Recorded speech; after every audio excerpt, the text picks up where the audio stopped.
Вчера говорих за невидимите връзки, които ни свързват, но не споменах за конкретно тези, които въобще не си подозираме, че съществуват, които са интернет връзките. И под интернет връзка нямам предвид спайси интернет връзка, а имам предвид всички приложения, които изтегляме на телефона си, всички приложения, които изтегляме на нашия компютър, всички браузъри, неща, които отваряме в интернет, места, на където се регистрираме, които ни пращат имейли и така нататък. Всички те също ни отнемат енергия.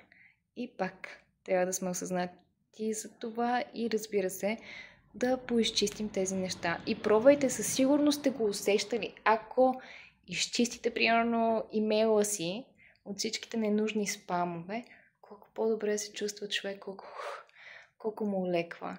Просто пробвайте ги тези неща, изчистете лаптопите, изчистете телефоните си от всички ненужни приложения, изчистете компютъра си, почтата си и изчистете така живота си. Дайте си малко възможност за повече въздух и лекота. Това със сигурност ще ви помогне да се чувствате по-добре. И също така наблюдавайте следващите пъти, когато имате съгласие за бисквитки, или следващия път, когато си правите регистрация някъде. Просто имайте го предвид това и следете как се чувствате, нещо променя ли се.